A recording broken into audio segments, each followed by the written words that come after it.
அந்தந்த ஆச்சாரியர்கள் சங்கராச்சாரியார் தாம் ஒரு கொள்கையை நிறுவினார், அதற்கு அத்வைதம் என்று பெயர்.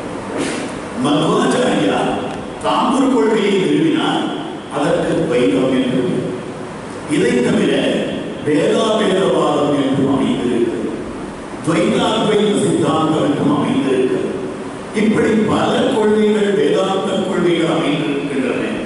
இத்தனை கொள்கைகளுக்கும் அவர்கள் சான்றாக காட்டுவது வியாசரின் பிரம்மசூத்திரத்தை.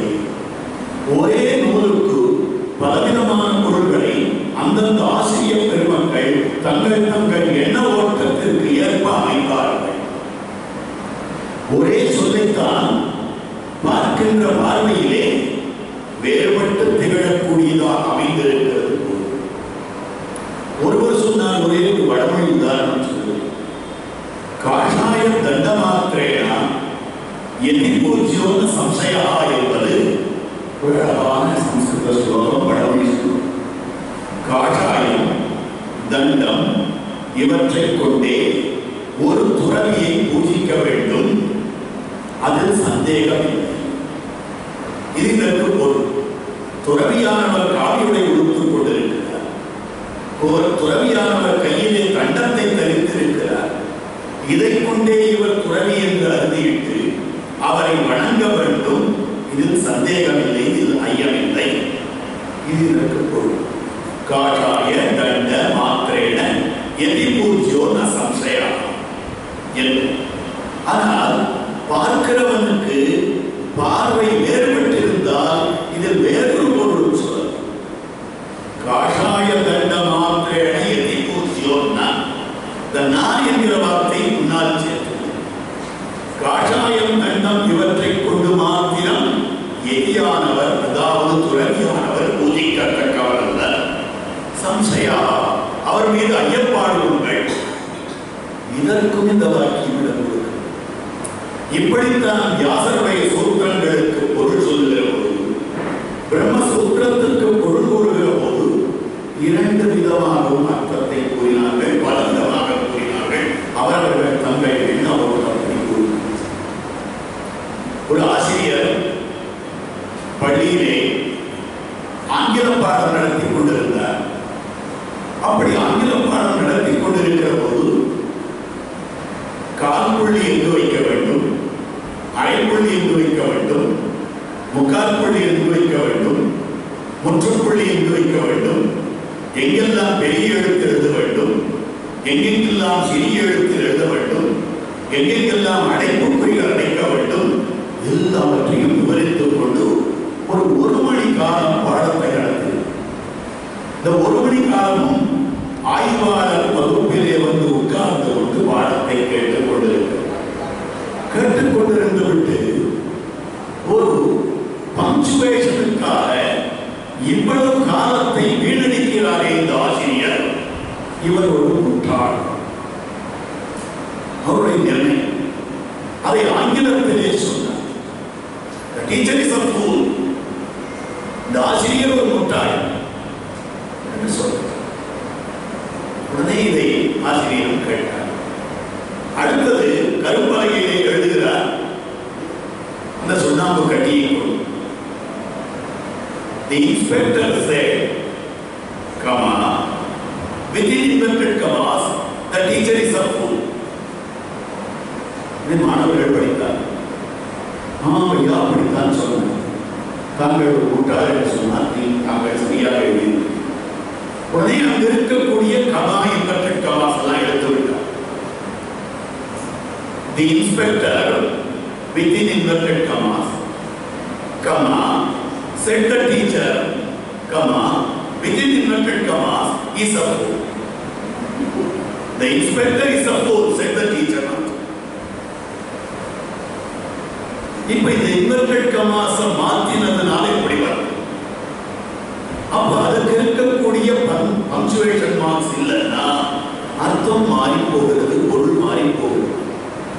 அதே போல்தான் அவரவர்களுடைய பார்வைக்கு ஏற்ப அந்தந்த ஆசிரியர் பெருமக்கள் தங்கள் உள்ளத்திலே ஒரு கொள்கையை கொண்டு அந்த கொள்கைக்கு சான்றாக பிரம்மசூத்திரத்தை தேடினார்கள்.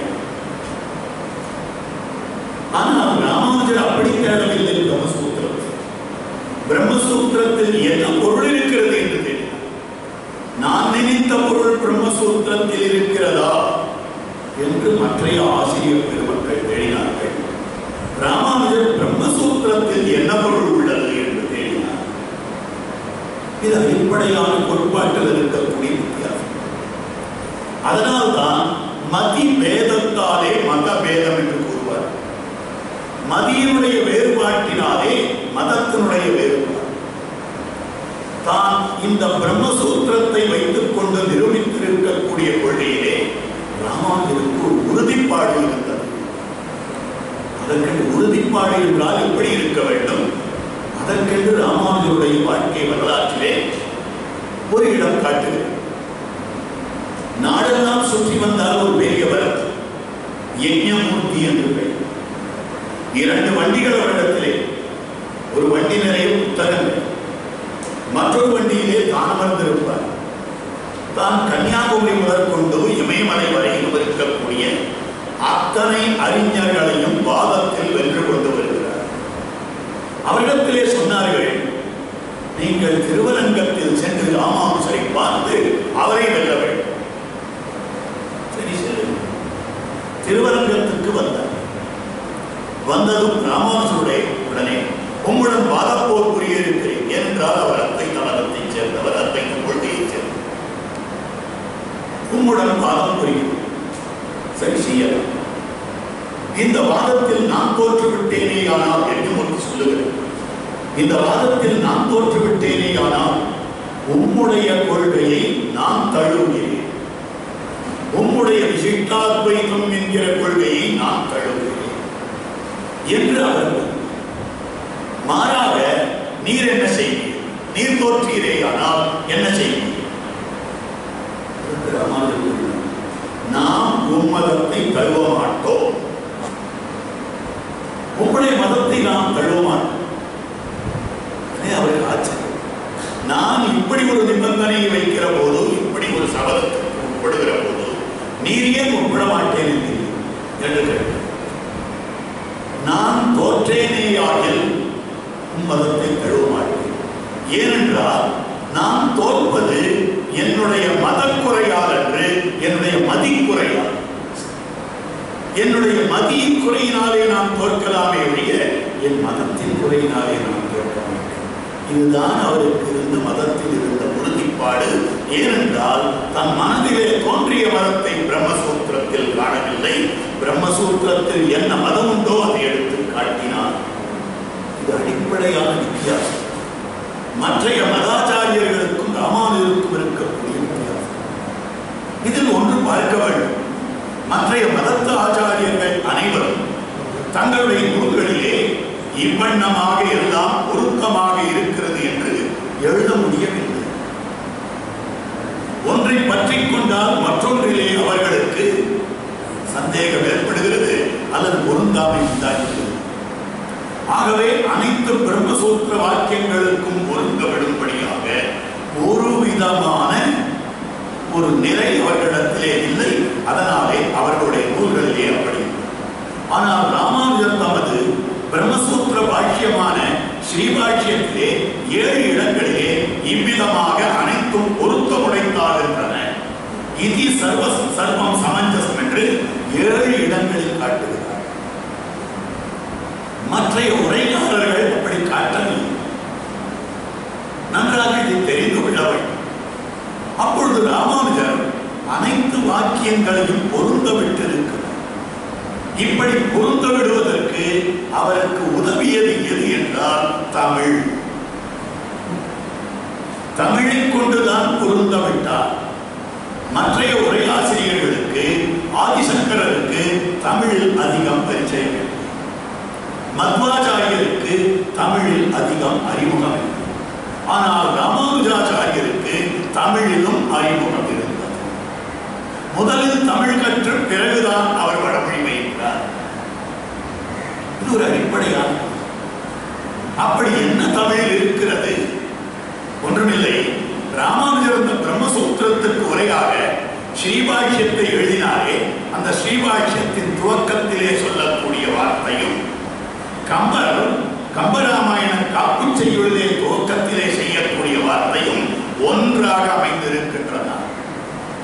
இதுவே முதலிலே தமிழறிவுக்கு சார்பு.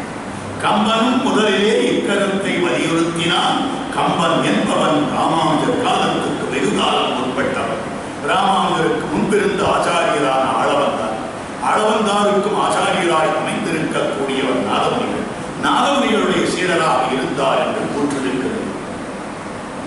ஆகவே அந்த கம்பருடைய வார்த்தையை கொண்டு இவர் சொன்னார் ராமானுஜர் என்றும் சொல்லலாம். கம்பர் ஆரம்பத்திலே உலகம் யாவையும் தாமுள வாக்கலும் நிலவெருக்கலும் நீக்கலும் நீங்களா அழகிலா விளையாட்டுடையார் அவர் தலைவர் அன்னவர்க்கே சரண் நாங்களே. உலகத்தை உருவாக்குதல் உளவாக்கல், உலகம் யாவையும் தாம் உளவாக்கலும் நிலைபெறுத்தலும் நிலைபெறும்படியாக செய்தல், நீக்கலும் நீங்களா நீங்க செய்தல் நீங்களா நீங்கில்லா நீங்காததாய் அமைந்திருக்கக்கூடிய அழகிலா அழகில்லாததான நீங்களான்னா அந்த இறைவனை விட்டு நீங்காதிருக்கிற நிலை என்றும் பொருள் கொள்ளலாம். 4 பொருள்கள்: உலகத்தை உருவாக்குதல், உலகத்தை காத்தல், உலகத்தை அழித்தல், உலகத்தை நீங்காமல் இருக்க செய்தல். இந்த 4ஐயும் ராமானுஜர் காட்டியிருக்கிறார். அகில புவன ஜன்ம உலகம் யாவையும் தாம் உளவாக்க, ஸ்தேம நிலைபெறுத்தல், நீக்கலும் பங்க, ஆதியிலே அழகிலா விளையாட்டுடையார்கள். லீலா என்றால் விளையாட்டு, இவற்றை விளையாட்டாக செய்பவர். நாட்டை படை என்று அயன் முதலாக வந்த நிலைமாமலந்தி வீட்டை பண்ணி விளையாடும் விமலன் ஆண்டாள் நாச்சியார் காட்டினதை கம்பர் காட்டினார். அதையேதான் ராமானுஜர். அடுத்தது நீங்களா என்று ஒரு வார்த்தையை சொன்னேன். நீங்க விடாமல் இருக்கக்கூடிய தன்மை. நீங்களா நீங்கள் இல்லாதிருக்கக்கூடியது அழகிலா விளையாட்டு. நீங்காதிருத்தல் என்றால் இறைவனுடன் சேர்ந்தே இருத்தல். இறைவனுடன் சேர்ந்து இருத்தல் தான் முக்தி அளித்தல். முக்தி என்பது இறைவனுடன் ஒரு காலம் பிரியாதிருத்தல். அதைத்தான் வினந்த விவித பூத்த பிரார்த்தரட்டை கதீற்று. அப்பொழுது இறைவனுடைய செயல்கள் எவை என்றால் படைத்தல், காத்தல், கெடுத்தல், முக்தி அளித்தல். 4 இறைவனுடைய செய்கைகள். எல்லோரையும் காக்கின்றான், அது பொதுவான காத்தல். ஆனால் முக்தி அளித்தல் என்பது சிறப்பாக அவனை வணங்கினவர்களை காத்தல். இந்த காத்தலிலே 2 விதம் இருக்கிறது. எல்லோருக்கும் போலே செடியை காக்கிறான், கொடியை காக்கிறான், மனிதனை காக்கிறான், விலங்கை காக்கிறான், இப்படி எல்லோரையும் காக்கிறான். அது பொதுவான காத்தல். அவனுடைய ரட்சணம் என்பது பொதுவானது என்று காட்டப்பட்டிருக்கிறது. எந்த ஒரு செயலுமே பொதுவாகவும் அமைந்திருக்கும், சிறப்பாகவும் அமைந்திருக்கும். இதற்காக ஒரு உதாரணம் காட்டு. ஒரு செடி வளர வேண்டும் என்றால் அது வளர்வதற்கு சூரிய ஒளி வேண்டும், காற்று வேண்டும், தண்ணீர். செடி வளர காரணமானது சூரிய ஒளியும் காற்றும் தண்ணீரும். இது பொது காரணம் செடி வளர்வதற்கு. இந்த செடி வளர்வதற்கு சிறப்பு காரணம் தெரியுமா? அதனுடைய விதை. ஏனென்றால் செடி வளர்ந்துவிடும். துவரையாக வளர வேண்டும் என்றால், அவரையாக வளர வேண்டும் என்றால் அதற்கு இந்த காற்றோ சூரிய ஒளியோ அல்லது தண்ணீரோ காரணம் அல்ல, அவரை விதையோ துவரை விதையோ தான். இப்படி சிறப்பு காரணம் பொது காரணம் என்று இருக்கிறார் போலே சிறப்பு லட்சணம் பொது லட்சணம் என்று இருக்கிறது. பொது லட்சணம் அனைவருக்கும் கிடைக்கக்கூடியது. ஆனால் சிறப்பான லட்சணம் இருக்கிறதே, அது அடியவர்களுக்கு மட்டுமே கிடைக்கும். ஆனால் அடியவர் யாராக ஆகலாம் என்றால் இந்த பொதுவிலே இருக்கக்கூடிய யாரும் அடியவராக. அப்பொழுது உலகத்தை அவன் இறைவன் படைத்து காத்து கெடுத்து மோட்சமளிக்கிறான், விளையாட்டாக செய்கிறான் என்பதைத்தான் கம்பன் கூறினான். அதனைத்தான் ராமானுஜரும் கூறியிருக்கிறார்.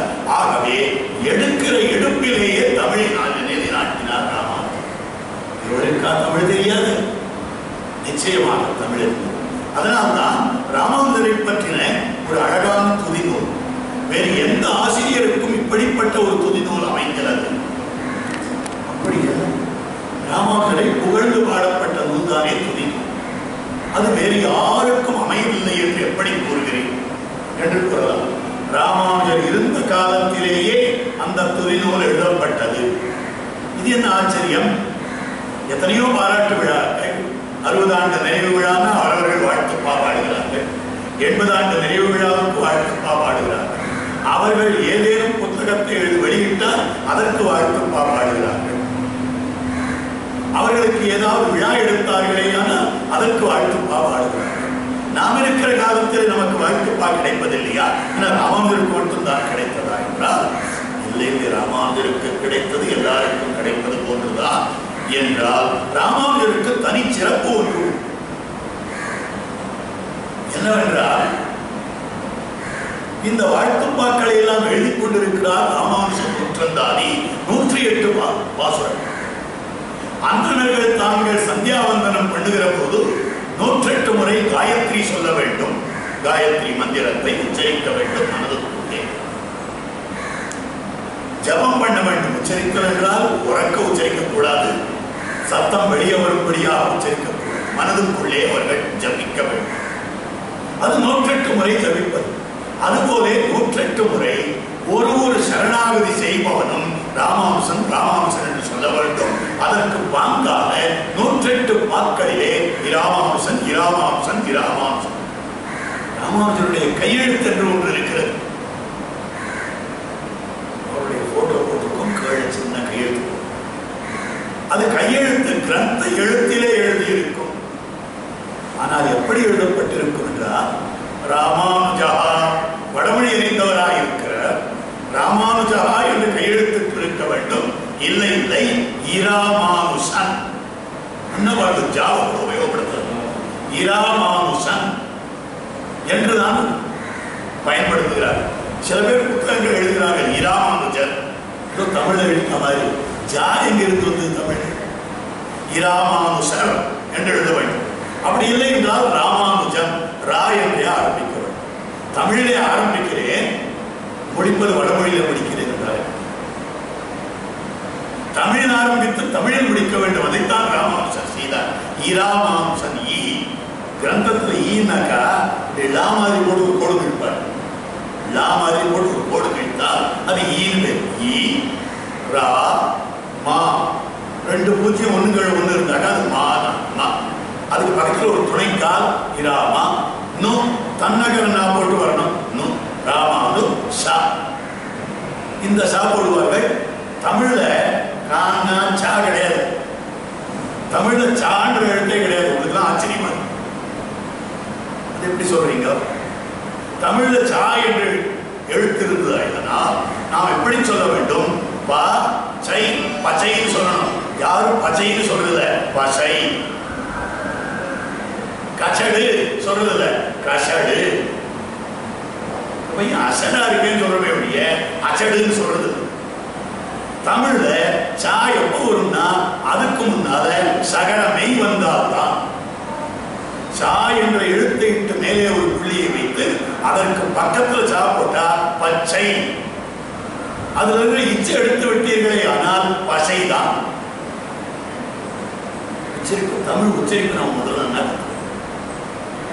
அதே மாதிரி தமிழ்ல மற்றொரு விதமான மரபு இருந்துட்டு இருக்கு. இப்பொழுது அந்த மரபு போயிடுது.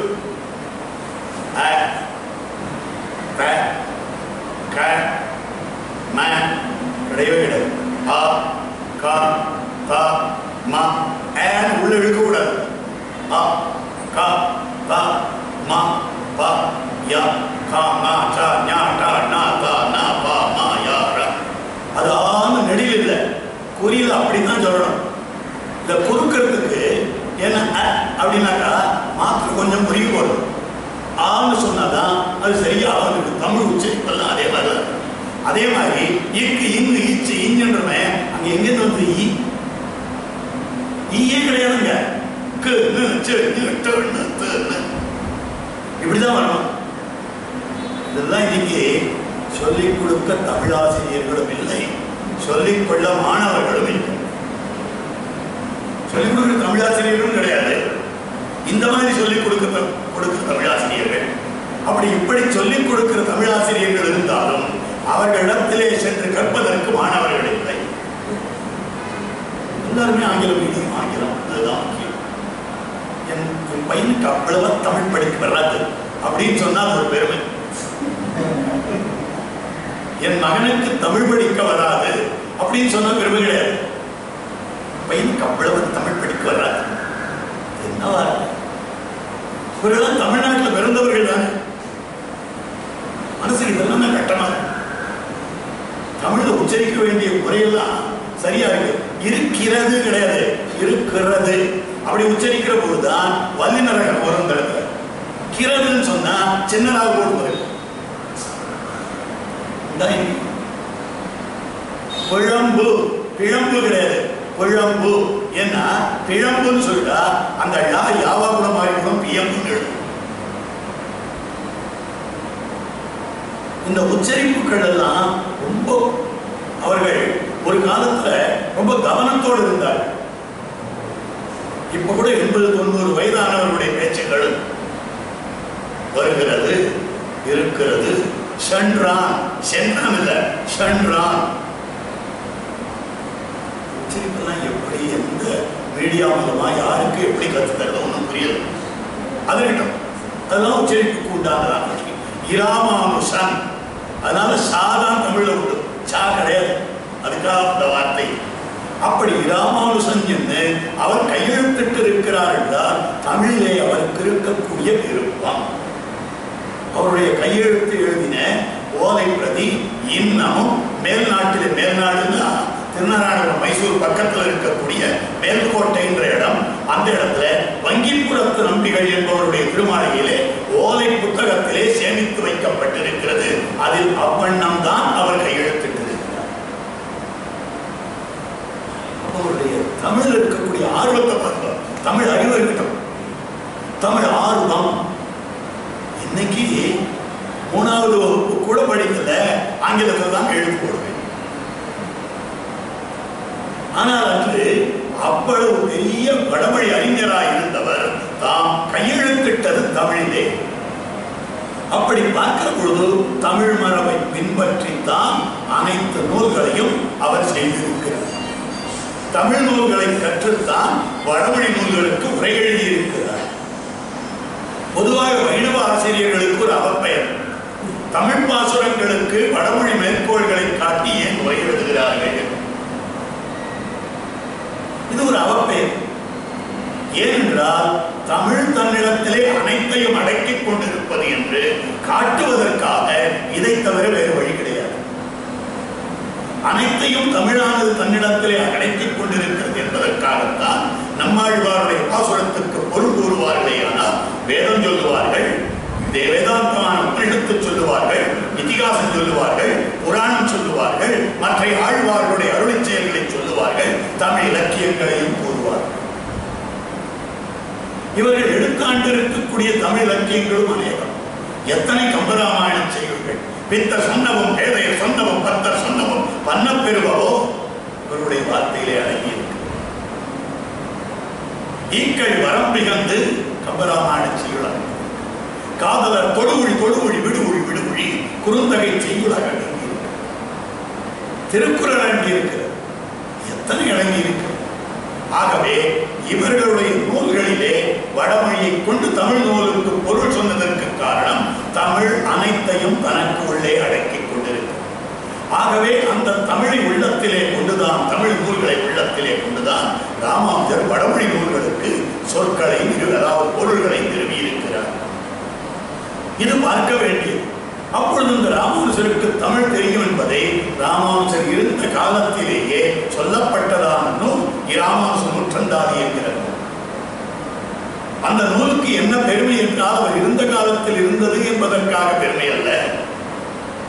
இதனை இயற்றியவர் திருவரங்கத்து அமுதனார். பெயரே பாருங்களேன், என்ன அழகான தமிழ் பெயர், திருவரங்கத்து அமுதனார். நச்சினார் கிரியர், என்ன அழகா பெயர் இருக்கு. அது மாதிரிதான் திருவரங்கத்து அமுதனார் அப்படின்ற திருநாமம் படைத்தவர். அப்படி படைத்தவர் தாம் எழுதியிருக்கிறார். எழுதினதை ராமானுஜர் கேட்கிறார் முதலில். அதனை கேட்டுவிட்டு முகத்தை சுழித்துக் கொண்டு எழுந்து விட்டார். ஏன் உமக்கு பிடிக்கவில்லையா? உன் புகழை நான் சரியாக எழுதவில்லையா கேட்கிறார் எழுதிய சீடர். ஆம், எனக்கு பிடிக்கவில்லை. ஏன்? எனக்கு தர்க்கம் தெரியும் எழுதியிருக்கிறேன், வியாக்கரணம் தெரியும் என்று எழுதியிருக்கிறேன், மீமாம்சை தெரியும் என்று எழுதியிருக்கிறேன், தமிழ் தெரியும் என்று எழுதியிருக்கிறேன், இயல் தெரியும் என்று எழுதியிருக்கிறேன், இசை தெரியும் என்று எழுதியிருக்கிறேன், நாடகம் தெரியும் என்று எழுதியிருக்கிறேன். ஆனால் ஆழ்வார்களிடத்தில் என்னுடைய சம்பந்தம் என்ன என்று நீர் எழுதவில்லையே.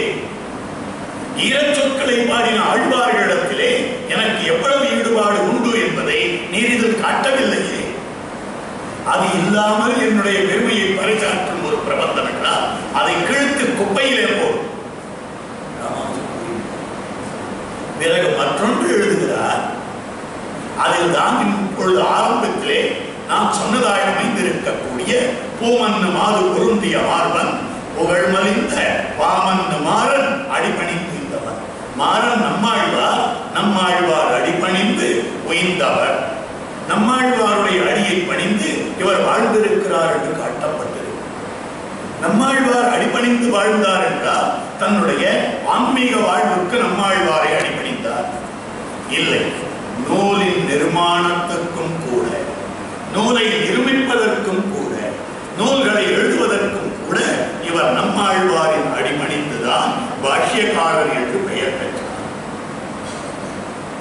அதனால்தான் ஆச்சாரிய ஹிருதயம் என்று ஒரு நூல் இருக்கிறது. சென்னை பல்கலைக்கழகத்தில் அதனை பதிப்பித்திருக்கிறார்கள். அதற்கு தமிழாக்கம் செய்திருக்கிறார் B.R. புருஷோத்தம நாயுடு என்கிற பிரபந்த வித்வான். அது மணிப்பிரவாள நடையிலே இருந்த நூலை முழுக்க முழுக்க தமிழாக்கம் பண்ணியிருக்கிறார் ஆச்சாரிய ஹிருதயம் என்கிறார். அதில் ஒரு சூத்திரம் அருளி செய்கிறார். அழகிய மணவாள பெருமாள் நாயனார். வைணவத்தில் வைத்துக் கொண்டிருக்கக்கூடிய தமிழ் பெயர்கள் பார்த்தல். அழகிய மணவாள பெருமாள், திருவரங்கத்து பெருமாளுக்கு பேர் நாயனார். நாயனார்னா நாயகனார் பேர். அப்படின்ற பெயர் கொண்டவர். அவர் எழுதினார் ரொம்ப அழகாக. பாஷ்யக்காரர் இது கொண்டு சூத்திர வாக்கியங்கள் ஒருங்க விடுதல். பாஷ்யக்காரர் என்று ராமானுஜருக்கு பெயர். இவர் செய்த பாஷ்யத்தை, அதாவது ஸ்ரீபாஷ்யத்தை, காஷ்மீரிலே இருந்தவளான சரஸ்வதி பீடத்திலே இருந்தவளான சரஸ்வதி தேவி, சாரதா பீடத்திலே இருந்த சரஸ்வதி தேவி, அவள் தலையிலே வைத்து கொண்டாடினாள். இதுதான் ஸ்ரீபாஷ்யம், இவர்தான் ஸ்ரீ பாஷ்யக்காரர் என்று அவள் பட்டம் சூட்டினாள். பாஷ்யக்காரர் என்பது ராமானுஜருக்கு அமைந்திருக்கக்கூடிய ஒரு டைட்டில். அவருக்கு ஒரு விருது, சரஸ்வதி தேவி ஊதிய விருதாக அமைந்திருக்கக்கூடிய அந்த விருது மிக அழகான விருதாக அமைந்திருக்கக்கூடியது. அதை எடுத்துக் கொள்ளுகிறார் பாஷ்யக்காரர். இது கொண்டு இது என்றால் ஆச்சாரிய ஹிருதயம் என்கிற நூலை நம்மாழ்வாருடைய இதயத்தை கூறுவது. இது என்று கூறுவது அந்த சந்தர்ப்பத்திலே, அந்த இடத்திலே, அந்த நிகழிடத்திலே வரக்கூடியது. இது என்று சொன்னால் அதுதான் அழகாக அமைந்திருக்கக்கூடிய திருவாய்மொழியாக அழகான 1092 பாக்கள். இது கொண்டு சூத்திர வாக்கியங்கள் ஒருங்க விடுதல். சூத்திரம் பிரம்மசூத்திரம், பிரம்மசூத்திர வாக்கியங்களை ஒருங்க விடுதல். பிரிட்ஜ் பண்றதுன்னு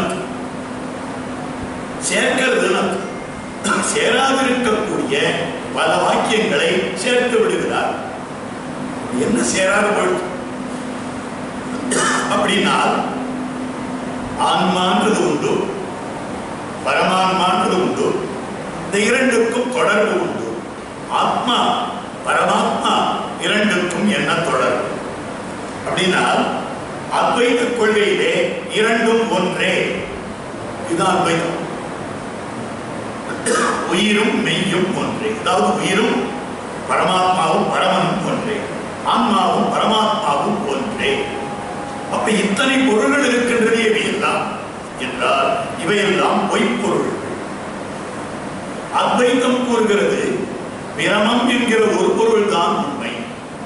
அது வெறும் ஞானம் மட்டும்.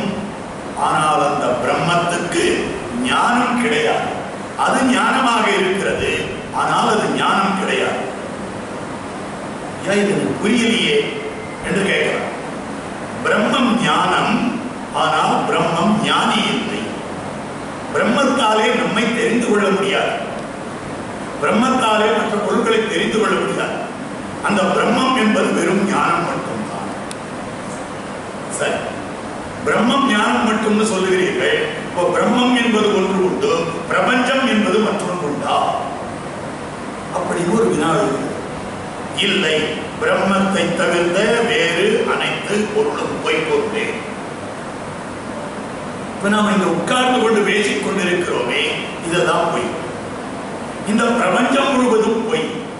பிரம்ம சத்தியம் ஜெகன் மித்யா. பிரம்மம் ஒன்றுதான் உண்மை. இந்த ஜெகத்து என்று சொல்லப்படும்படியான பிரபஞ்சம் பொய் அப்படின்னு சங்கராச்சாரியர் கருத்தை கொண்டார். இது எதனால் கருத்தை கொண்டார்னா, வேதாந்தத்திலே அதாவது உபனிஷத்திலே ஜீவ பிரம்ம ஐக்கியம் சொல்லும் வாக்கியங்கள் பல இருக்கின்றன. தத்துவமசி ஸ்வேதகேது. ஸ்வேதகேதுவே அது நீயாயிருக்கு. அதுவும் நீ ஒன்றும் தானே அர்த்தம். உனக்கு அதுக்கும் வேறுபாடு இல்லைன்னு தானே அர்த்தம். ஆகவே பிரம்மம் ஒன்றுதான். நேக நானாஸ்தி கிஞ்சன. பல பொருள்கள் இல்லவே இல்லை. ரொம்ப அழகான வாதம். ஆதிசங்கரர் ஏன் இந்த வாதத்தை சொன்னார்? கேள்வி கேட்க வேண்டியதான். ஏன் இந்த வாதத்தை ஆதிசங்கரர் கூறினார்? அவர் காலத்தில் இதை கூற வேண்டிய ஒரு கட்டாயம் ஏற்பட்டது. என்ன கட்டாயம் என்றால், புத்த மதமே எங்கும் பரவி இருந்தது. புத்த மதத்தின் கொள்கை அனைத்தும் சூன்யமே. புத்த மதத்தில் என்ன கொள்கை இருக்கிறது என்றால், ஒரு பொருளும் இல்லை. சூன்யத்தை சூன்யத்தால் சூன்யம் என்று அறிவை முக்தி. புத்தருடைய கொள்கை இருந்தார். இப்படி கூறினார். ஆதிசங்கரர் அந்த புத்த மதத்தை சேர்ந்தவர்களை பார்த்து கேட்டார், ஐயா, இத்தனை பொருள்கள் கண்களுக்கு தென்படுகின்றன. பொருள்கள் கண்களுக்கு தென்படுவதிலே சூன்யம் என்று எதை கொண்டு சொல்லுகிறீர்? பொருள்கள் இல்லை என்றால் கண்ணுக்கு தென்படுமா? இது ஒரு தர்க்கம். இருந்து கண்ணுக்கு தென்பட்டால் அந்த பொருள் இருக்கிறது என்றுதான். கண்ணுக்கு தெரிகிறது, பொருள் இருக்கிறது. இப்படித்தான். உடனே இந்த புத்த மதத்தை சேர்ந்தவர் ஒரு மாலை, இது மாதிரி நேரம், இது போன்ற நேரம், அப்பொழுது அவரை கையை பிடித்து அழைத்துக் கொண்டு சென்றார். ஒரு மரத்தடியிலே வளைந்து கிடந்தது.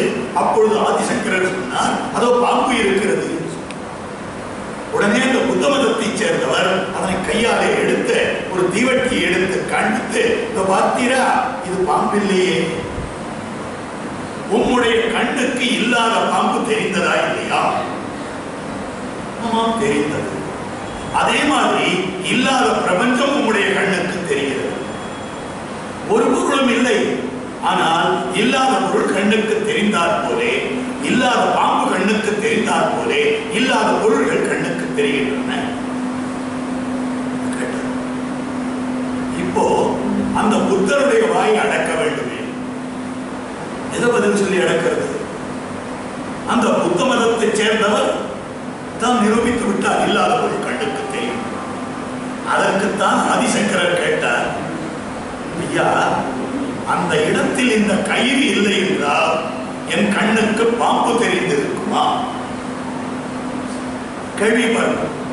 இந்த கயிறு இருக்கவேதான், கயிறு என்று ஒன்று இருக்கவேதான் இல்லாத பாம்பானது எனக்கு தெரிந்தது. ஆகவே நீ பார்க்கிற பொழுது ஏதோ ஒன்றை ஒப்புக்கொள்ள வேண்டும். பிரபஞ்சத்தை ஒப்புக்கொள்ள வேண்டாம், உலகத்தை ஒப்புக்கொள்ள வேண்டாம், ஆனால் பிரம்மத்தை ஒப்புக்கொண்டு விடும். மற்றதெல்லாம் பொய்ன்னு நான் ஒப்புக்கொண்டு விடுகிறேன் அப்படின்னு அவர் சொல்ல வேண்டியது. ராமானுஜர் சங்கராச்சாரியருடைய இந்த மதத்தை சொல்லுபவர்களை பார்த்து தாம் கேட்கிறார் கேள்வி. என்ன கேள்வி? ஐயா, கயிறு இருந்தது, அதனால் தான் இல்லாத பாம்பு கண்ணுக்கு தெரிந்தது என்று சொல்லுகிறீர்கள். ஆனால் பாம்பு என்று ஒரு பொருளே இல்லை என்றால் உங்க கண்ணுக்கு பாம்பு தெரிந்திருக்குமா? எங்கோ ஒரு இடத்துல பாம்பு இருந்திருக்க வேண்டும். எங்கோ ஒரு இடத்திலே பாம்பு இருக்கவே தான் இங்கு பாம்பு தெரிந்ததே ஒழிய பாம்பு என்கிற ஒரு பொருளே இல்லை என்றால், பாம்பு என்கிற ஒரு தத்துவமே இல்லை என்றால் பாம்பு தெரிந்திருக்குமா என்று ராமானுஜர் கேட்கிறார். இது இந்த பௌத்த அத்வைத விசிஷ்ட அத்வைத மதங்களுக்கு உண்டான கொள்கையில் இருக்கக்கூடிய ஒரு வேல்யூ அடிஷன் சொல்றேன். அப்படி வேல்யூ அடிஷன் இப்போ சர்வசூன்யவாதியை நிரசிக்கிறார். அப்பொழுது ராமானுஜர் எப்படி பௌத்தர்களுக்கு பதில் சொல்லுகிறார்? இது கேள்வி வருவது. சங்கரர் தன்னுடைய கொள்கையை கொண்டு பதில் சொல்லிவிட்டார். ராமானுஜர் எப்படி சொல்லுகிறார்? உலகத்திலே பொருள்கள் தென்பட்டாலும் இல்லை அப்படின்னு கேட்டதும் அவனை பார்த்து இல்லாத பொருள் ஒன்றை சொல்லிவிடு, நீ சொல்லுவதை ஒப்புக்கொடு. பௌத்த மதத்தை சேர்ந்தவர்களை பார்த்து ராமானுஜர் கேட்டார், இல்லாத பொருள் ஒன்றை சொல்லிவிடு. ராமானுஜர் கேள்வி கேட்டார். புத்த மதத்தை சேர்ந்தவர்கள் தாங்கள் யோசனை பண்ணி சொல்றார், இத்தனையும் கண்ணுக்கு தெரிந்தாலும் இல்லை என்று ஒப்புக்கொண்டு விடுகிறேன், நீர் இல்லாத பொருளை ஒன்றை சொல்லிவிட வேண்டும். மிகவும் ஆலோசித்து சொல்லுகிறார், முயல் கொம்பு இல்லை, ஆகாயத்தாமரை இல்லை, மலடி மகன் இல்லை, மலடி மகன். நீ ஒரு பொருள் கேட்ட 3 இல்லாத பொருள் சொல்லிட்டேன். நான் இல்லாத ஒரு பொருளை கேட்டேன், நீ இருக்கிற 2 பொருளை சொன்னாய். என்னது? ஆகாயம் இல்லாமல் போயிற்றா, தாமரை இல்லாமல் போயிற்றா, முயல் இல்லாமல் போயிற்றா, கொம்பு இல்லாமல் போயிற்றா, மலடி இல்லாமல் போனாடா, மகன் இல்லாமல் போனாள். ஆக நான் ஒரே பொருள் இல்லாத பொருளை கேட்டேன், நீ இருக்கிற 2 பொருளை சொல்லுகிறாயப்பா. என்ன கேள்வி? ஏன் மலடி மகன் இருக்கானா, ஆகாயத்தாமல் இருக்கிறதா, முயல் இருக்கிறதா? முயலும் இருக்கிறது, கொம்பும் இருக்கிறது. முயலுக்கும் கொம்புக்கும் தொடர்பு தான் இல்லை. மலடியும் இருக்கிறாள், மகனும் இருக்கிறான், மலடிக்கும் மகனுக்கும் தொடர்பு தான் இல்லை. ஆகாயமும் இருக்கிறது, தாமரையும் இருக்கிறது, ஆகாயத்துக்கும் தாமரைக்கும் தொடர்பு தான் இல்லை. என்ன உளனில் உளன். அது இந்த ஆர்குமெண்டை, இந்த ஒரு வாதத்தை ராமானுஜர் எதை கொண்டு வைத்தார் என்றால், நம்மாழ்வாருடைய அழகாக அமைந்திருக்கக்கூடிய திருவாய்மொழி தமிழ் பாசுரங்களை கொண்டு வைத்தார். உளனெனில் உளன் அவன் உருவமை உருவுகள், உளன் அலனெனில் அவன் அருவமை பருவுகள், உளனென இளனென இவை குணம் உடைமையில் உளனிரு தலைமையோடு ஒழிவிதன் பரந்து. உளன் என்றாலும் இருக்கிறான் என்பதைத்தான் சொல்ல வேண்டும், இல்லை என்றாலும் இருக்கிறான் என்பதை இசைந்தே தீர வேண்டும். உன்னிடம் 5 ரூபாய் இருக்கிறதா? இல்லை. 5 ரூபாய் இல்லை என்று இவர் சொன்னார் என்றால் 5 ரூபாயே இல்லை என்பது கிடையாது. இவரிடத்தில் இப்பொழுது 5 ரூபாய் இல்லை, இவரிடத்தில் 5 ரூபாய் இல்லை என்று பொருளே உடைய 5 ரூபாய் என்ற பொருளே இல்லை என்பது கிடையாது. இதற்கு நம்மாழ்வாருடைய தமிழ் பாசுரம் எப்படி உதவுகிறது? அதே போல்தான் சூத்திரங்களிலே இருக்கக்கூடிய வாக்கியங்கள், சில வாக்கியங்கள் அத்வைதம் சொல்லுகிறது, சில வாக்கியங்கள் பலா என்று சொல்லுகிறது. பல பொருள்கள் இருக்கின்றன. சத்தியம், ஞானம், அனந்தம், பிரம்மா, எத்தனையோ பொருள்கள் வேதம் சொல்லுகிறது. தேவதைகளை சொல்லுகிறது, உலகத்தை சொல்லுகிறது, பஞ்சபூதங்களை சொல்லுகிறது, இறைவனை சொல்லுகிறது, பல பொருள்கள் இருக்கு. அப்போ ஒரே பொருள் தான் உண்டுன்னு சொல்லுகிறது, பல பொருள்கள் இருக்கின்றன என்று சொல்லுகிறது. அப்பொழுது இது ரெண்டுத்தையும் எப்படி சேர்க்க முடியும்? ஒரே வேதத்தை சொன்னால் வைத்தியம் வேதம். நான் வருவேன் வரமாட்டேன் அப்படின்னு சொன்னா இது பொறுத்து கிடையாது. உனக்கு வருவேன்னு சொல்லு, நான் வரமாட்டேன்னு சொல்லு. சாதாரணமா சில பேர் பேச்சுவாங்கல, ஆமா இல்ல ஆமா இல்ல அப்படின்பா. அது ஆமாவா இல்லையா? ஆமா இல்லை. அப்ப பார்க்கிற பொழுது வெவ்வேறுன்னு சொன்னால் ஒன்னு சொல்ற வாக்கியம் பொருந்தாது, ஒன்று என்று சொன்னால் வெவ்வேறு என்று சொல்லும் வாக்கியம் பொருந்தாது. அப்ப 2 விதமாக அமைந்திருக்கு. ஆனால் ஒரே வேதாந்தம் தான் சொல்லுகிறது. அதனால வெவ்வேறு என்று சொல்லக்கூடிய துவைத ஆச்சாரியர்கள் ஒன்று என்று சொல்லக்கூடிய வாக்கியங்களை அவை அமுக்கியம், முக்கியம் அல்ல என்று கைவிட்டு விட்டார்கள். ஒன்றே என்று சொல்லக்கூடிய ஆச்சாரியர்கள் வெவ்வேறு என்று சொல்லப்படும்படியான வாக்கியங்கள் முக்கியம் அல்ல என்று கைவிட்டு விட்டார்கள். அப்போ ஒரு நூல்ல ஒரு பகுதி எடுத்துப்பேன், முதல் வாரியம் எடுத்துப்பேன், இரண்டாவது வாரியம் எடுத்துக்க மாட்டேன். அப்ப அந்த நூலுடைய ஆத்தென்டிசிட்டியா போயிடுது. ஆனால் வேதம் அப்படிப்பட்டதல்ல. வேதம் என்பது எழுதா கிழவி என்று பெயர், ஓலைப்படா பிரமாணம் என்று பெயர். அப்படிப்பட்ட வேத கருத்துக்கள் அனைத்தையும் உண்மை மாது தங்கு கூற நேர உறுதி என்று வேதமோ ஓதுகின்ற உண்மை அல்லது என்று மற்றுரைக்கிலே திருமழியார் பார்க்கிறார். இறைவன் தானும் கூட கீதையிலே காட்டுகிறார். அப்பொழுது அந்த வேதமானது இப்படி ஒன்று என்றும் பலவும் என்றும் சொல்லுகின்றன. கம்பர் எடுத்தாளுகிறார், ஒன்றென நினைக்கின் ஒன்றேயாம், பலவென நினைக்கின் பலவேயாம். யுத்தகாண்ட காப்பு செய்யுடு. ஒன்று என்றாலும் சரி, பல என்றாலும் சரி. இதைத்தான் அத்வைதத்தையும் துவைதத்தையும் ராமானுஜர் தழுவி அர்த்தம் சொன்னார். என்ன சொன்னார்? இதற்கு ராமானுஜருக்கு எது கை கொடுத்தது? நம்மாழ்வாருடைய அழகான வாசம். திடவிசிம்பு எரிவழி நீர் மெல வியோமிசை வடற்பொருள் முழுவதுமாய் அவைவைதொரும் உடல் விசை உயிரென கலந்து எங்கும் பரம்புடன் சுடர்மிகு சுருதிகள் வேகுண்ட சுரம்.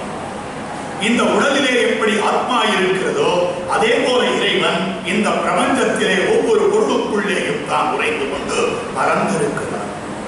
அப்பொழுது இந்த பிரபஞ்சங்கள் எல்லாமே அவனுக்கு உடலாய் இருக்கின்றன. அவன் அந்த உடலுக்குள்ளே உரையும்படியான ஆத்மாவாகத்தான் இருக்கிறான். இதற்கு பெயர்தான் சரீராத்ம பாவம். இதைத்தான் ராமானுஜருடைய, அதாவது வைணவம் மட்டுமே ஒப்புக்கொண்டிருக்கக்கூடிய, அத்வைதம் ஒப்புக்கொள்ளவில்லை, விசிஷ்ட அத்வைதம் மட்டுமே ஒப்புக்கொண்டிருக்கக்கூடிய கொள்கை. இந்த பிரபஞ்சத்துக்கும் இறைவனுக்கும் என்று தொடர்பு என்றால் சரீர ஆத்மபாவம், உடல் விசை உயிரென கரந்தென்னும் வரம். இப்ப இந்த பிரபஞ்சம் எல்லாம் இறைவனுக்கு சரீரம் என்றால் பிரபஞ்சத்தை சரீரமாக கொண்டிருக்கக்கூடிய பிரம்மம் ஒன்று. ஒன்று வாக்கியம் சரியா வச்சு. இந்த பிரபஞ்சம் பேருதான், சரீரம் பேருதான், ஆத்மா வேறுதான், உடல் வேறுதான், ஆத்மா வேறுதான். அதே போல இறைவன் பேருதான், பிரபஞ்சம் பேருதான். வெவ்வேறு சொல்றது சரியா போச்சா? இந்த சீனிவாச காந்தி நிலையம் ஒன்று. சீனிவாச காந்தி நிலையம் ஒன்றாக இருந்தாலும் வாசல்ல கொடிமரம் இருக்கிறது. கொடிமரத்துக்கு முன்னால அற்புதமாக அமைந்திருக்கக்கூடிய ஒரு துளசி மாடம் இருக்கிறது. ஆங்காங்கு ஜன்னல்கள் இருக்கின்றன, மின்விசிறி இருக்கிறது, குழல் விளக்கு இருக்கிறது, ஒரு சுற்றும் சுவர் இருக்கிறது. எல்லாம் தனித்தனிதான். ஸ்ரீனிவாச காந்தி நிலையம் என்பது இவற்றுடன் கூடின ஸ்ரீனிவாச காந்தி நிலையம் ஒன்று. கை கால் மூக்கு கண் காது இவற்றுடன் கூடின மனிதன் ஒருவன். அப்ப கை வேற கால் வேற மனிதன் வேறதான், ஆன்மா வேறதான். ஆனால் இவற்றுடன் கூடின மனிதன் இதுக்கு பேர் தான் விசிஷ்டாத்வைதம். இது விசிஷ்டாத்வைதிகள் மாத்திரம் ஒப்புக்கொண்டிருக்கக்கூடியதான பிரதான பிரதிதந்திரம் என்று கூறும்படியான அழகான நிலையாக அமைந்திருக்கு. மற்றொன்று சொல்கிறேன், எங்கெங்கு தமிழை ராமானுஜர் தான் ஏற்றுக்கொண்டிருக்கிறார். பல இடங்கள் சூத்திர வாக்கியங்கள் ஒழுங்கு விட்டார்னா அடிப்படை கருத்தே ராமானுஜருக்கு இந்த தமிழ் தெரிந்தபடியாக. மற்ற ஆச்சாரியர்கள் தமிழிலே பரிச்சயம் பண்ணிக் கொள்ளவில்லை, ஆழ்வார்கள் பாசுரங்களில் பரிச்சயம் பண்ணிக் கொள்ளவில்லை. ஆகவே அவர்கள் அப்படி அர்த்தத்தை நிர்ணயம் பண்ணினார்கள். ராமானுஜரோ தமிழ் வாசித்தவரானபடியாலே, ஆழ்வாருடைய ஈரச் சொற்களில் ஈடுபட்டவரானபடியாலே, பண்தரு மாடம் பசுந்தமிழ் ஆனந்தம் அறிமனமாய் விண்டிட எங்களை ராமானுஜ முனிவேழம். மாறன் நம்மாழ்வாருடைய பசுந்தமிழான ஆனந்தமானது வாய் மதம், ஆனந்தம் வாய்மதமாய் விண்டிட எங்களில் ராமானுஜர்கள் என்று காட்டியிருக்கக்கூடியதில்லை. கலிமிக்க சென்னல் கரணி குறையல் கலைப்பெருமான் ஒலிமிக்க பாடலை உண்டு தன்னுள்ளம் தடித்து அதனால் வலிமிக்க சீ. ராமானுஜர் யானையாக இருக்கிறார், நம்மாழ்வார் வாக்களை கண்டு, ராமானுஜர் சிங்கமாய் இருக்கிறார் திருமங்கையாழ்வார் வாக்களை கண்டு, மாறன் உரை செய்த தமிழ் மறை வளர்த்தோன் வாழ்க்கை. அப்பொழுது அவருக்கு தமிழ் பாசுரங்களிலே எவ்வளவு ஈடுபாடு. ஒரு இடம் அழகான இடமாக அமைந்திருக்கக்கூடியது காட்டு. கண்ணன் சொல்லுகிறார், எனக்கு மகாத்மாக்கள் கிடைக்கவில்லை, எனக்கு பெரியவர்கள் கிடைக்கவில்லை, எனக்கு ஞானிகள் கிடைக்கவில்லை என்று வருத்தப்படுகிறார். ஏன் பீஷ்மர் ஞானி இல்லையா? விதுரர் ஞானி இல்லையா? வியாசர் ஞானி இல்லையா? பராசரர் ஞானி இல்லையா? இத்தனை ஞானிகளை பெற்று வைத்தும் கூட அந்த கண்ணன் எனக்கு ஞானிகளே கிடைக்கவில்லையே. அழுகிறான் கீதையிலே, சமஹாத்மா சுதுர்லபா. ஒரு ஞானியை பெற வேண்டும் என்று துடிக்கிறான். அவன் ஞானிகள் கிடைக்கவில்லையா? எப்படிப்பட்ட ஞானிகள்? மற்றைய உரைகாரர்கள் பகவத்கீதைக்கு உரை எழுதுகிற போது இறைவனே எல்லாம் என்று சொல்லக்கூடிய ஞானிகள். அதைத்தான் சொல்லி இருக்கிறார் கண்ணனும். வாசுதேவா, வாசுதேவனே சர்வமிதி, எல்லாம் என்று சொல்லக்கூடிய சமஹாத்மா, அந்த மகாத்மாவானவன் லபஹா கிடைக்கப் பெறுகிறான் இல்லை, துர்லபஹா கிடைக்கப் பெறுவதில்லை, சுதுர்லபஹா மிகவும் கிடைக்கப் பெறுவதில்லை, அடியோட கிடைக்கவில்லை. ஏன் இவர்கள் ஞானிகள்? இவ கிடைக்கலையா?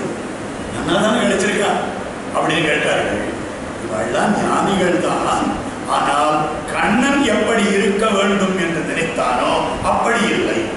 கண்ணன் எப்படி நினைத்தான்? அதைத்தான் சொல்லுகிறார்கள் மற்ற வாழ்க்கைக்காரர்கள். இறைவனே எல்லாம் என்று, இறைவனே எல்லாம் என்று நினைத்த ஞானிகள் எத்தனையோ பேர் இருந்திருக்கிறார்கள். நீராய் நிலனாய் தீயாய் காராய் நெடுவானாய் சீரார் சுடர்கள் இரண்டாய் சிவனாய் அயனானாய் தீயம் பெருமான் நீரம் பெருமான் திசை பெருமாய் எம்பெருமான் ஆகியிருந்தால் அடியோம் காலம்.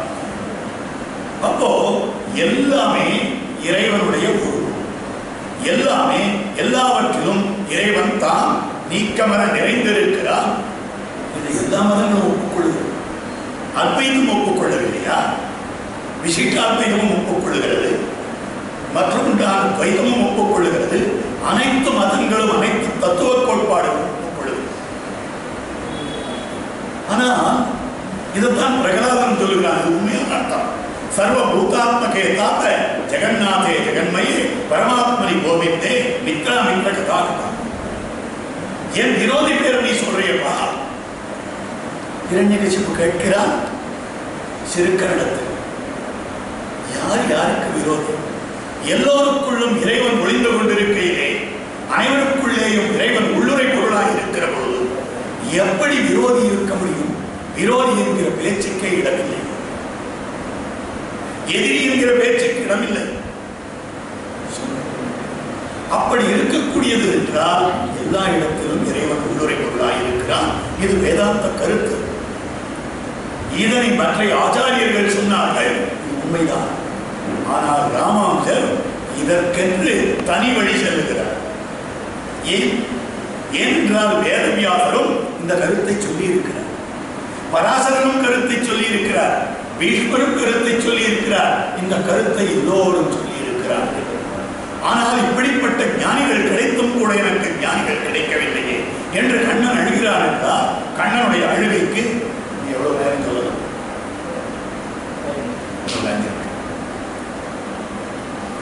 அப்போ கண்ணன் அழுகிறான் என்றால் கண்ணனுடைய அழுகைக்கு காரணம் இல்லையே என்றால், கண்ணன் எதிர்பார்த்த ஞானி எப்படிப்பட்டார், கண்ணன் எப்படிப்பட்ட அறிவுசால் பெருமகனை எதிர்பார்த்தார் என்றால், வாசுதேவனே எல்லாம் என்று சொல்லக்கூடியவன் அல்ல, வாசுதேவனே எனக்கு எல்லாம் என்று சொல்லக்கூடியவன்.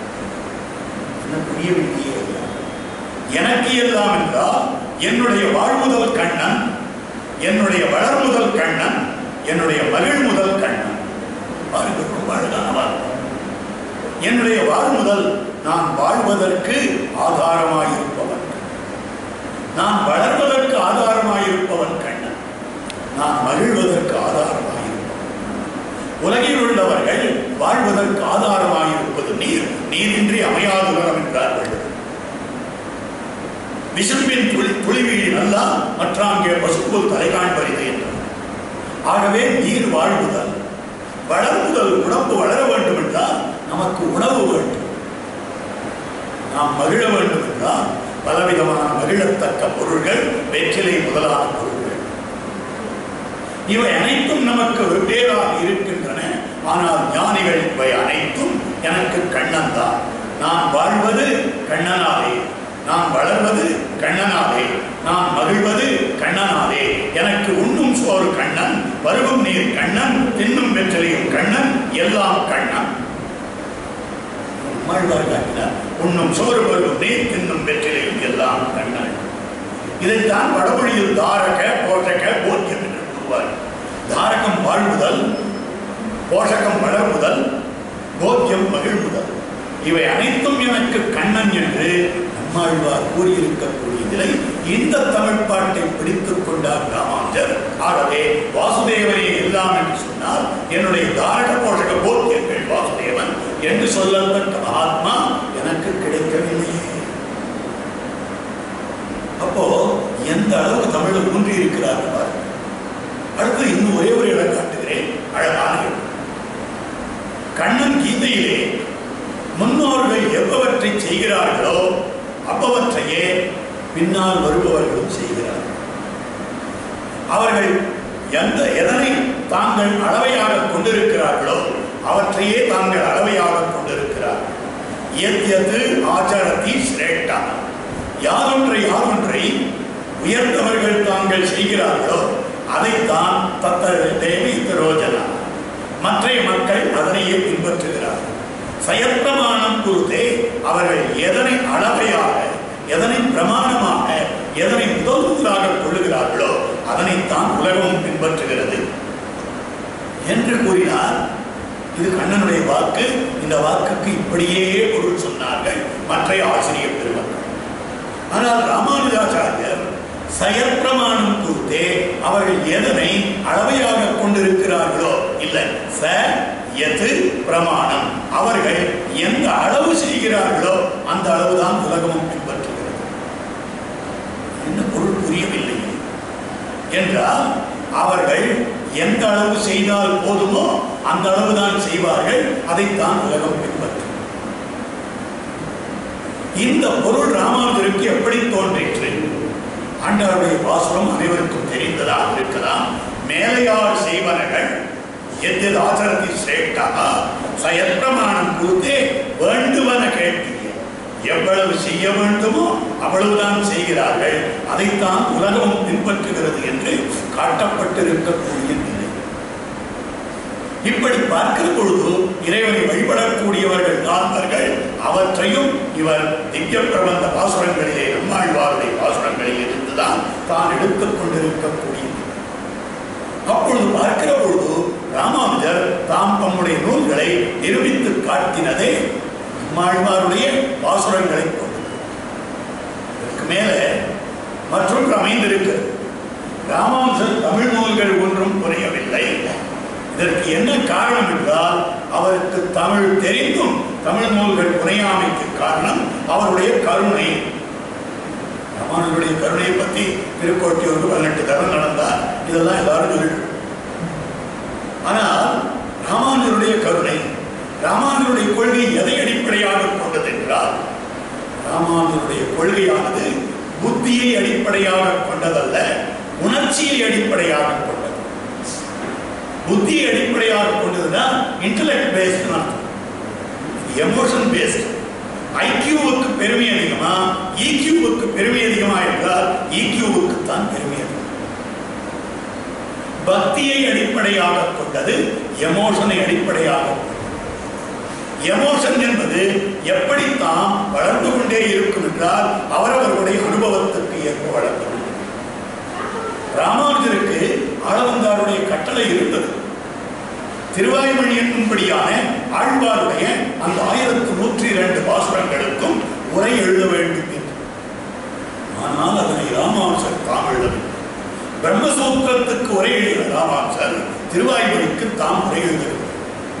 ஏன் எழுதவில்லை என்றால், கருணை உரை எழுதாததே அவருடைய கருணை என்றார். ஒருத்தரை பார்த்து என்ன கருணை, இதற்கு உரை எழுதியிருக்கிறான்னு சொன்னார் நியாயம். அவருக்கு கருணை அதான் உரை எழுதலை அப்படின்னு சொன்னால் அவர் பெருமையா? இது ராமானுஜருக்கு பெருமை. ஏனென்றால் பிரம்மசூத்திரம் என்பது அறிவுசார் நூல், அறிவை சார்ந்திருக்கிற நூல். அதற்கு இவ்வளவுதான் பொருள் என்று வரம்பு கட்டிவிடலாம். ஆனால் அனுபவம் சார்ந்த உணர்ச்சியை சார்ந்திருக்கக்கூடிய நூலுக்கு இவ்வளவுதான் பொருள் என்று வரம்பு கட்டிவிட முடியாது. ராமானுஜர் ஒரு பொருளை எழுதிவிட்டாரே ஆனால் மற்றவர்கள் வேற்று விதத்திலே அவர்களை சிந்திக்க கூட விடாது. ராமானுஜரே இப்படி எழுதியிருக்கிற பொழுது நீ என்ன அதற்கு மாற்று கருத்து சொல்லுகிறாயா என்று மற்றவர்கள் இதிலே தாங்கள் வலிதாக மறுப்பு தெரிவிப்பது. ஆகவே ராமானுஜர் என்ன பண்ணினார் என்றால், தனக்கு சீடராய் இருந்தவரான திருக்குருவை பிரான் பிள்ளான் என்னும்படியான ஒரு பெரியவரிடத்திலே நீ திருவாய்மொழிக்கு உரை எழுதுவாயாக. அவர் எழுதினபடியாலே அது சுருக்கமான உரை. அதனை விவரித்து விவரித்து விவரித்து அதற்கு பெயர் 6000 படி என்று பெயர். அதற்கு மேற்பட 9000 படி, 24,000 படி, ஈடு 36,000 படி, 12,000 படி என்று 4 உரைகள் மேலும் வந்தன. அப்படி ராமானுஜர் எழுதாமல் விட்டிருந்தால் 4 உரைகள் வந்திருக்காது. ஆகவே திருவாய்மொழிக்கு பல உரைகள் அனுபவத்தை அடிப்படையாக கொண்டு, அவரவர்களுடைய இறை முயற்சியை அடிப்படையாக கொண்டு. ஏனென்றால் நம்மாழ்வார் தான் கதை எழுத வேண்டும் என்பதற்காக நூல் எழுதவில்லை, தன் அனுபவத்தை எழுத வேண்டும் என்பதற்காக நூல் எழுதினார். ஆகவே அனுபவத்தை அடிப்படையாக கொண்ட நூலுக்கு நாம் புத்தியை கொண்டு வரம்பு கட்டிவிடக் கூடாது என்று ராமானுஜர் மிக்க கருணையோடே தமிழ் பாசுரங்களுக்கு தம்முடைய சீடருக்கு அதனை உபதேசித்து அவரை விட்டு எழுதுவித்தார் என்பது மிக உன்னதமான கருத்தாக அமைந்திருக்கிறது. அதனால்தான் சொல்லார் தமிழ் 3 சுருதிகள் 4 எல்லையில்லா அறநெறி யாவும் தெரிந்தவர்.